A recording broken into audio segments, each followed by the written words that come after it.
Hii ni Mkupa TV. Hakikisha unakuwa mtu wa kwanza kabisa kupata taarifa mbalimbali za kitaifa, kimataifa, burudani na michezo kwa kuwa mtu wa kwanza kusubscribe, kucomment, kushare pamoja na kulike Mkupa TV kwenye ukurasa wa YouTube.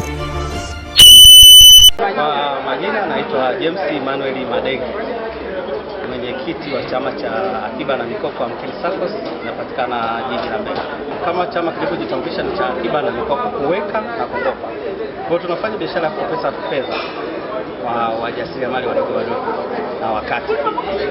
Lakini tumeanza sana na watu wa chini. Watu wote, lakini walio wengi ni watu wa chini. Wale ambao wako na mitaji midogo.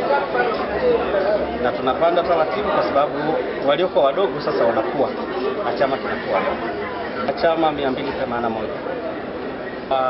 Hali tuliokuwa nayo mwanzo na tulitoka chama hiki kimesajiliwa mwaka 2009.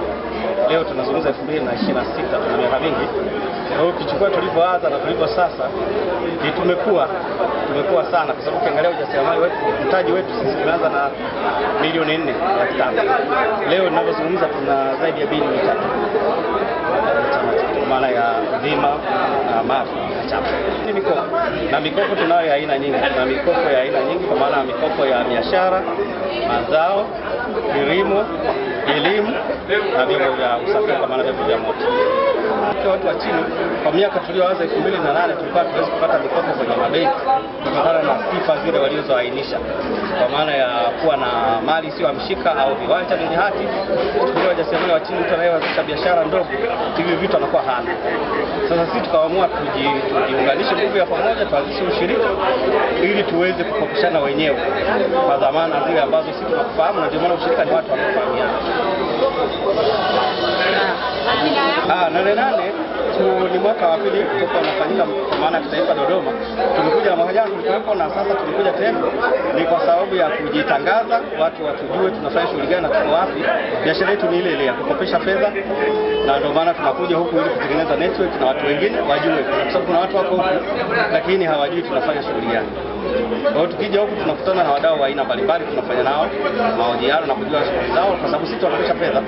Huku tunakutana na wakulima, wafanya biashara. Kwa hiyo tunatengeneza network na tunawapata hao watu, wanaingia kwenye chama na wanapata fedha, wanakuza biashara zao. Kwa watu wa Nane waje, tupo kwenye kijiji cha ushirika na tunatoa hizo elimu ya fedha na namna gani unaweza kuanza na kidogo mpaka kikawa kikubwa. Kwa hiyo waje tujifunze, elimu haina mwisho. Tujifunze ushirika kwa maana ya kutoka chini kupanda juu, ni ngazi tu.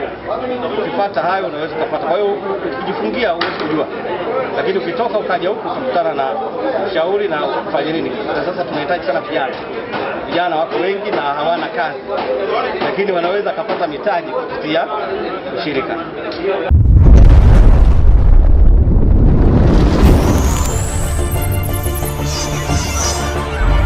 Hii ni Mkupa TV. Hakikisha unakuwa mtu wa kwanza kabisa kupata taarifa mbalimbali za kitaifa, kimataifa, burudani na michezo kwa kuwa mtu wa kwanza kusubscribe, kucomment, kushare pamoja na kulike Mkupa TV kwenye ukurasa wa YouTube.